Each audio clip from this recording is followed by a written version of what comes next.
FM News Talk 97.1. On-demand audio. In their argument, and the politics, we'll have to see how that plays out, but I don't see how this is anything but devastating, given the fact that they have been making a completely different argument now for more than a year. Inspector General's report, not good. When you've lost Andrea Mitchell, welcome into the Mark Cox Show. That is NBC's or MSNBC's Andrea Mitchell reporting last night on this IG report from the State Department that we first broke to you here yesterday on the show as the story started to come out of Washington. And the news has only gotten worse for Secretary Clinton. Glad you're with us today. Lots to get to, including a new report just out by Judicial Watch regarding Fast and Furious. I'm going to have all of this stuff for you coming up here today. But we wanted to go to one of my favorite guests, Fox News investigative reporter Catherine Herridge, kind enough to give us a few minutes on the phone today. Catherine, how are you? Thanks for having me. So, as Andrea Mitchell said, it's hard to imagine this doing anything but hurting Hillary Clinton's efforts because there are direct evidence in this report from this IG that contradicts her explanation of what happened with her email.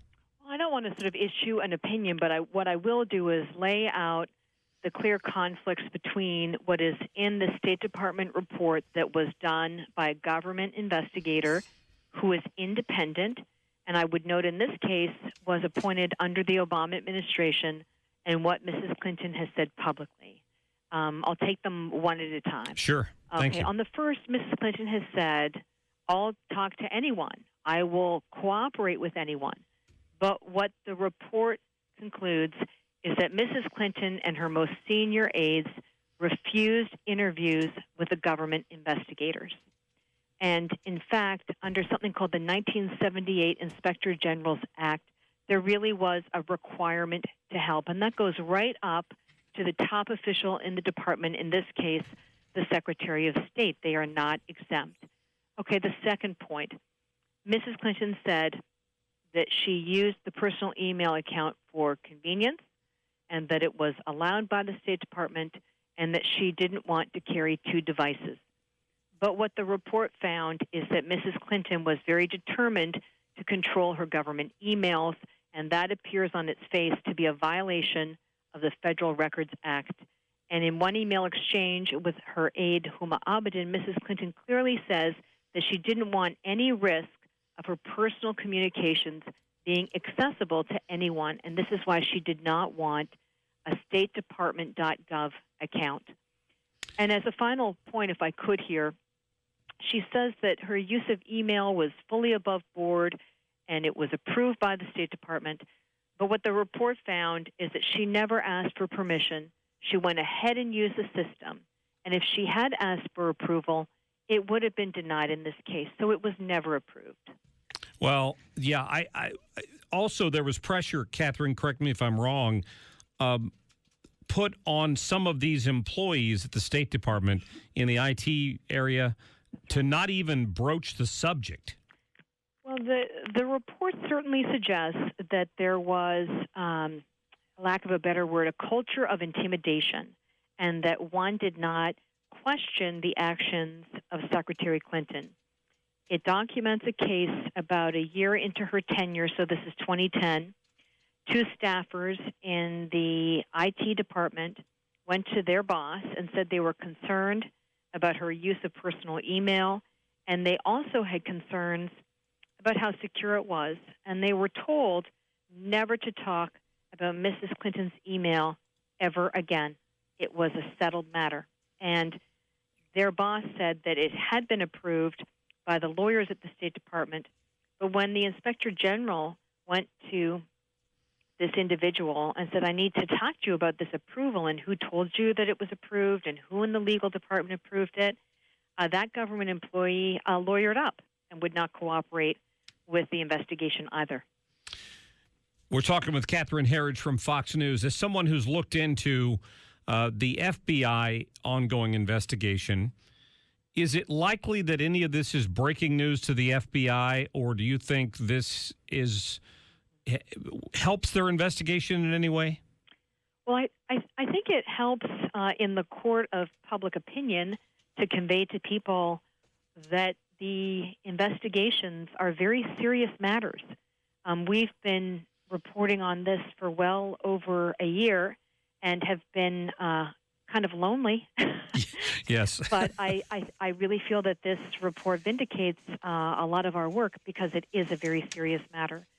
The findings of the Inspector General's report, I think, would be very old news to the FBI because they also have access to the emails that have been publicly released, but they also have access to, I believe, virtually every single email that was deleted by Mrs. Clinton and her team from that server. And I believe that it's in the deleted emails, if charges are ever brought, they will rest upon the contents of those deleted emails and go to this question of whether there were corrupt practices, a kind of quid pro quo, or taking her position in the State Department and using it for financial benefit. Sure. Catherine Herridge with Fox News, as always, thank you for your time. Thanks for having me. Absolutely. Wanted you to get that information from one of the best reporters in D.C. who's been working on this situation. Even as late as yesterday, as this was breaking, they got Hillary Clinton on camera, once again denying that there was anything to any of this. Please ignore the man right behind the curtain because there's really nothing to see here. Well, there may be reports that come out, but nothing has changed. It's the same story. Just like previous secretaries of state, I used a personal email. Many people did. It was not at all unprecedented. I have turned over all of my emails. No one else can say that. I have been incredibly open about doing that. I will continue to be open. And it's not an issue that is going to affect either the campaign or my presidency. I'd say it won't affect your presidency because you're not going to be president. That's why it won't affect your presidency, and it is definitely going to impact her campaign. We saw Andrea Mitchell draw that conclusion, and she's not somebody who is friendly to Republicans at all and has been a apologizer. I wouldn't say an enabler. She has apologized repeatedly for Hillary Clinton's actions. As a reporter for MSNBC, Andrea Mitchell.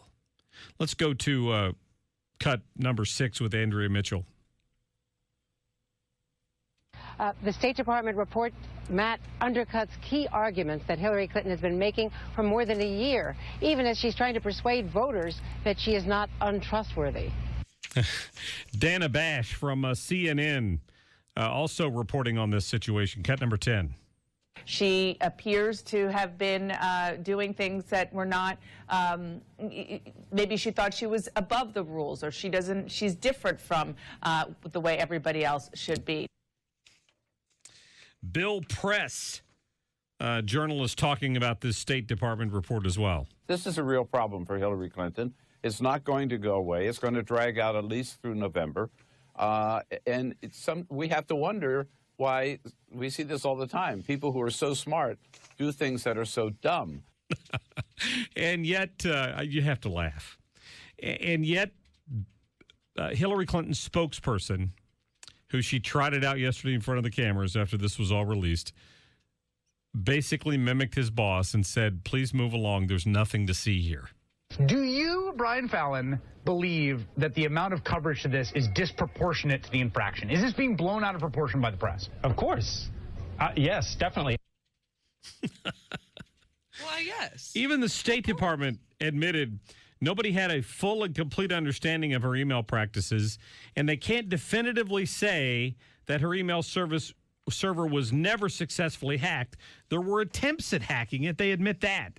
And this Guccifer guy claims, who's now pleaded guilty to a different crime, claims that he easily got into her email server. This is not a story that's going away. And despite Hillary Clinton's repeated effort to make it go away, I'll repeat my position from yesterday. This could be the beginning of the cracks around the edges of the end of the Clinton campaign. Think about that. Also included in this report, if you didn't read it,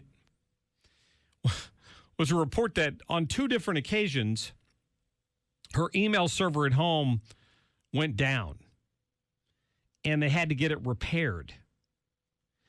And she was so opposed to using a State Department email because she wanted to avoid FOIA.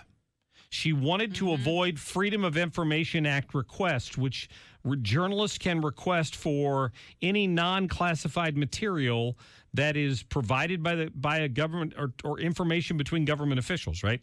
She was so paranoid about that, and you have to ask yourself why. What do you have to hide? I don't think you even have to ask that question. If it's not classified, what do you have to hide?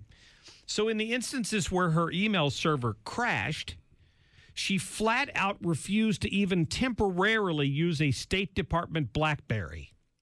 And she forced her staff to give her paper briefings during the period of time when her email was not working. And yet she wants to lead you to believe that it's just like every other Secretary of State who ever occupied that office has done the same thing.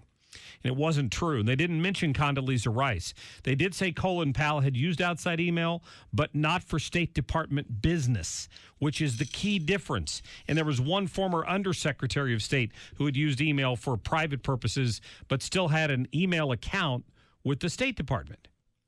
Everywhere along the line, Hillary Clinton is caught in this deception, and I'm not quite sure who she thinks still believes her. That's the interesting part. If her untrustworthy numbers were high prior to this, how does it not get higher? And yesterday, Judge Napolitano, I watched this live late last night. I don't know how late you were up. They had Judge Knapp on O'Reilly. This is audio cut 9. If you could play that for me real quick, Liz. I believe there's ample evidence to indict her, and the only way she wouldn't be is if the president or the attorney general makes a political decision. Do you believe the FBI is going to put forth that evidence to the public? Yes. And he thinks it's going to happen before the Democratic National Convention. So today is what, May 26th? Mm-hmm. And that's happening in July, end of June or July. So sometime in the next month or month and a half, he believes, and I don't think he would say it if he didn't have some sort of inside knowledge, that a report will be forthcoming from the FBI that recommends indictment.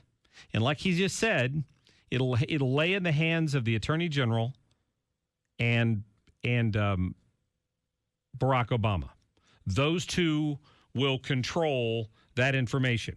Nick, thanks for calling in. What's on your mind? Hey, I was just listening to your conversation there, and it's one thing to talk about Hillary's emails, but what about the content of the emails, particularly SAP emails, where I'll just say that those are extraordinarily classified that even members of Congress aren't even briefed on. Take it a step further, let's just talk about some of the, spy versus spy assets. Let's give Hillary the benefit of the doubt that maybe they weren't hacked, but those assets have to assume that they were. They can't take that risk. Sure. In total incompetence. Well, and they've already declared a number of them classified. So we know that happened. Yeah, Nick, it's a great point. I appreciate you talking about that. It's not just the fact that it did happen, but the fact that we know a number of them were classified. There was information the State Department did not want to get out. And the point is, Hillary Clinton should have known better. As Secretary of State, she had the ability to restrict information or declare it classified. Generally speaking, any conversation with her should have been classified until somebody had a chance to review it. And her 55,000 pages of emails that she, not individual emails, but 55,000 pages, many of them strings of emails on several pages, is what she supposedly turned over. And then there's the 20,000 she didn't. What was in those? I wonder if Vladimir Putin knows what was in those. You have to wonder. I'll take your phone calls at 314-969-9797. We've got a great show for you today. We've got Tony Colombo coming up with our man on the street. And a little later, you're going to be voting on a tax increase in November, a tobacco tax increase that's purportedly supposed to help early childhood education. You'd be surprised who's opposed to it. Educators. We're back in just a minute.